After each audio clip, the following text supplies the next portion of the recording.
Hey there guys, it's Kim George here from YourChicGeek.com, and I want to welcome you to a brand spanking new video. So for those of you that are new to the channel, welcome. I hope that everything is going well for you. I want to thank you guys so much for stopping by. I know that I've been MIA and I've been wanting to definitely do more videos and trying to put out more videos, but I have to be honest with you guys. I am definitely preparing for Q4. For those of you that are familiar with that, if you are publishing with KDP, then Q4 are going to be are the months of October, November, and December. They are the busiest months for sales, and so I have been really just trying to prepare for that. I hope you guys are doing the same. Actually, what I'm also going to do for you guys today in this video is I'm going to link below to some videos that you can take a look at to get some ideas for different types of books and things and niches that you can target for Q4 that is coming up. So check out those videos in the description below. But today what I wanted to do was just give a quick update on the ad strategy that I talked about in one of my previous videos that seemed to really kind of take off and that a lot of people I'm seeing are using. So kudos to you guys for using this ad strategy. I really do hope that it is working for you to help you get some sales on books that have not been getting sales. And that strategy is none other than the lottery ad strategy.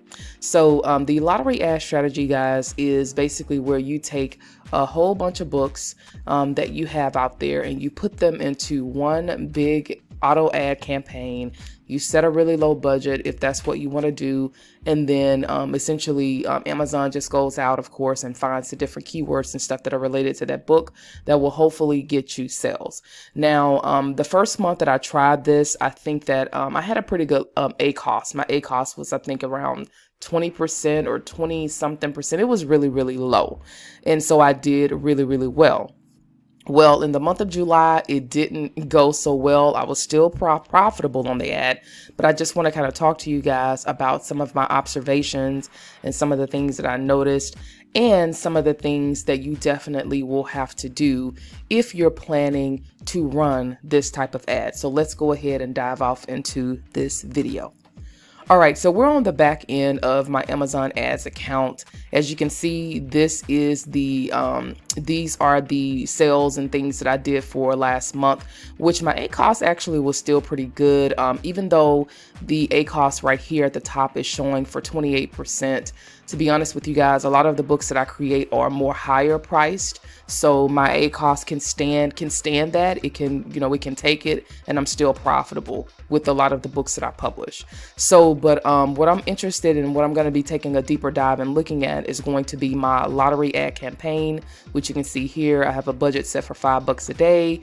As you can see, I spent about $128.36. I had 42 orders, and I made 420, and then I had an ACoS of 30%, which to me is still kind of high. So let's take a deeper dive into this. So I'm going to go ahead and select or click inside of this ad so we can take a look at it and just kind of go through. And I'm going to just give you guys some of the things that I kind of realized with this ad campaign. All right, so I'm going to take a deeper dive into this again. And we're going to take a look at just some of the individual numbers and things like that for this ad. So again, here again, I had about 150,000 impressions, which is pretty good. And my ACoS was at 30%. Again, my price for my products are kind of expensive on some of them. And so I know that I was still profitable on a lot. So whenever you're going into your ads campaign, guys, you want to definitely take a deeper look. Oh my gosh, and I didn't even realize that one of my children's book sold 6 copies. Wow, that's pretty crazy. I did not realize that, but that's really, really good. But when you take a deeper look into your ads, you're going to see over here, you're going to see the spend column where you on how much you've spent. You're going to see the number of orders that you had. You're going to see your sales, and then you're going to see your ACoS. So what I'm going to do is I'm going to go over to the ACoS, and I'm going to click on this, and we're going to just take a look at the ACoS numbers from biggest to, or from smallest to biggest. Okay, so as you can see, I had one order here that was 19 bucks, and it was a 35%, or I'm sorry, 0.35% ACOS, which is insane. So I made 19 bucks from this order. So somebody ordered about 2 books of that one, and that was really good. And if we keep on going down, everything remained very, very low for the most part. And then as you can see here, starts to increase here with some of the books. So you can see here that one of the books here, the ACOS was 37%. One of the books here were 73%. One was 170%. That is a big no-no. And the other one was 190%. So for the most part, I actually did pretty good. There were only a few books. So we had about, let's see, 1, 2, 3, 4 that kind of spiraled out of control with the ACOS and the money that I was spending versus what I made. And so what I decided to do was, for those books that really kind of spun out of control, that I was spending just an absorbent amount of money on, that were not making me my money back, what I did, guys, was, you can see I paused the ad campaigns over here to the left. So whenever you go into your lottery ad campaigns and you start to see that, you know, things are spinning out of control for a specific book, and it's costing you more than what you're making, my advice is to pause that specific ad campaign. And so all you have to do is just tick this little button here that says enabled, and you're just going to disable it, and it's going to turn to gray. So you see it says pause. I pause those ads because, again, they're not making me any money. Okay, so the next thing that I did was, for the ones that were, again, costing me more than what I made, is I actually went deeper into the search terms. And so I'm going to go up here. I paused them first, and then I'm going to go up here, and then I went over into the search terms. And what I did was, so we're going to go into spend. So we're going to go into the spend column, and I'm going to click on that. And I want to see how much I've spent on a specific term, because that's what the lottery ad campaign is going to give you. So basically, you're going to see search terms, and then you're also going to see products that you've spent the most money on for your lottery ad campaign. So as you can see here, it is giving me, under the search term section, I am seeing about, let's see here, 1, 2, 3, 4, and then 5. So I have about 5 search terms that I've spent the most money on. Now, here's the key. I'm not going to do anything with search terms that I have spent money on that didn't bring me any sales, that are really, really low in cost. So as you can see here, here's one search term. I had about 15 clicks, but I only spent about $1.80. Here's another one right here. I had about 19, and I only spent $2.19. And then here's one more. I had 22. I spent $2.49, and it did bring me in some good sales. So I'm definitely going to keep that one, and the ACOS was 5.10%. Now, there's a couple up here where I spent a lot of money and I did not get my money back. For these 2 terms, what you will do, and for the terms that you see that you get a lot of clicks and you're spending a lot, but you're not getting any orders, is you want to add those into the negative word or negative keyword section over in your ad campaign. So you're telling Amazon that I don't want to target these keywords anymore because they're not profitable for me. So what you want to do is you just want to highlight and copy those search terms, and then you want to go over and click on negative targeting, and then you want to click on add negative keywords, and then you want to paste those keywords into the negative add negative keyword section, and then you're going to click to add that keyword over into the section. And then I also go to negative phrase, and then I add it there as well. Now, something else that you want to take a look at, and I actually kind of learned this from Nat. So shout out to Nat over at Rags to Niches. She is killing it on KDP, guys. Definitely go head over to check out her channel because she has some really, really good videos, and she is just straight up killing it. I'm going to link below to her. But something else that I actually tinker with, and that I learned as well, that you can do with a lottery ad campaign, is you can actually go into the section that takes a deeper dive into your match types. In targeting, okay, when you click on targeting, or come over to the targeting section in your lottery ad campaign, is going to show you your match types for your automatic ad campaigns. So as you can see here, you have what's called a close match, you have the substitutes, you have the complements, and then you have the loose match. So what I did is, and again, I learned this from Nat, is initially when I set up my ad campaigns, I start at one number. So I'll start at maybe 7 cents for the entire campaign. But what I did to honestly kind of play around with things a little bit more to kind of see which one would give me better conversions is I actually went over into these different sections and I started, kind of decreasing and increasing the bids where I saw where things were kind of getting a little bit out of control. So for example, you see on the close match is the ad campaign or the targeting that actually brought in the most sales. So I actually increased that bid type for that specific ad just a tad more. Substitutes, I did okay on. You can see that's at 35%. I could have probably gone down a little bit more, but I set that for 7%, or I'm sorry, it's 7 cents. The compliments, I turned this one off because I spent $7 on this one and the sales were $25. So my ACoS was still a little high, not too bad. I could have probably decreased this one a little bit more. And the loose match, I should have turned this one off. I did not pay attention to this one. I should have just turned this one off totally because you can see I had one sale and my ACoS was 100%, which was, I was definitely not profitable with loose match. So the two most profitable campaigns that I did have in my lottery ad campaign, not profitable campaigns, but the targeting were the close match and then the complements match, right, for this specific ad. So this is just something else you guys want to pay attention to. And again, I learned this from Nat and I thought this was really great advice.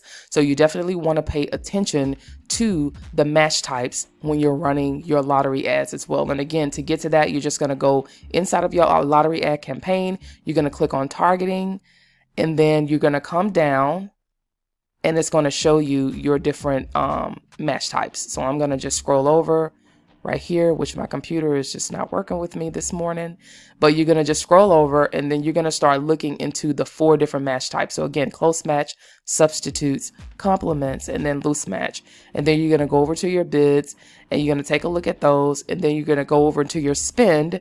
And then you're going to start taking a deeper look at your spend, the orders, and the sales, and you're going to take a look at which one is bringing in the most sales and which ones are not, and then do the adjustments to your bids inside of each one of these targeting types. Okay, so just something else to note.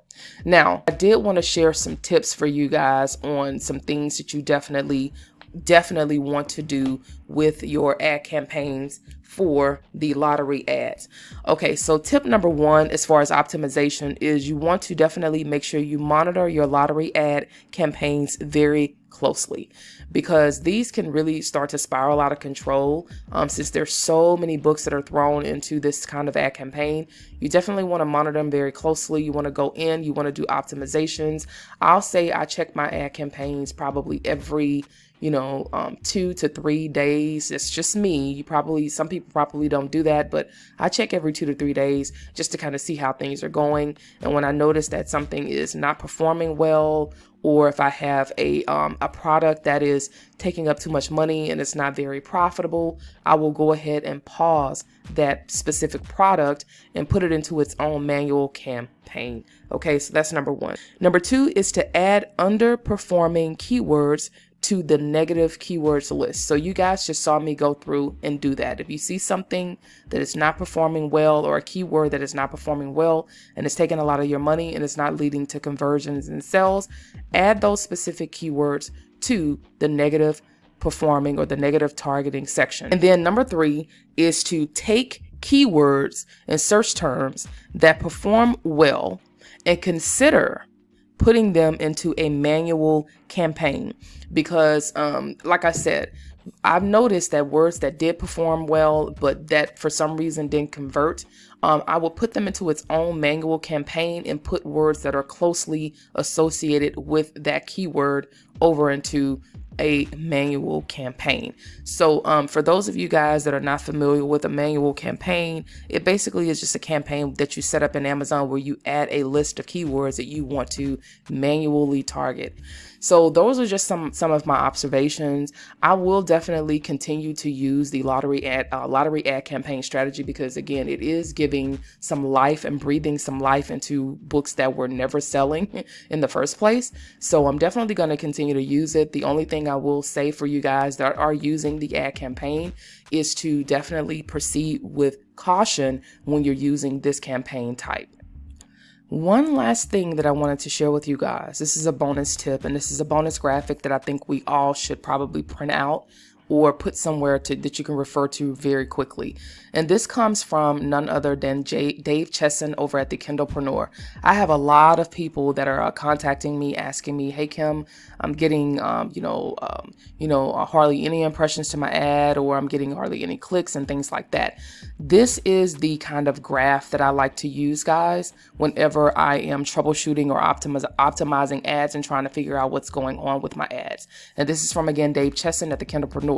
As you can see over here in this chart, it's saying that if you're getting 0 impressions or very little impressions to your ads, you definitely want to increase your keywords. Okay, so that's number one.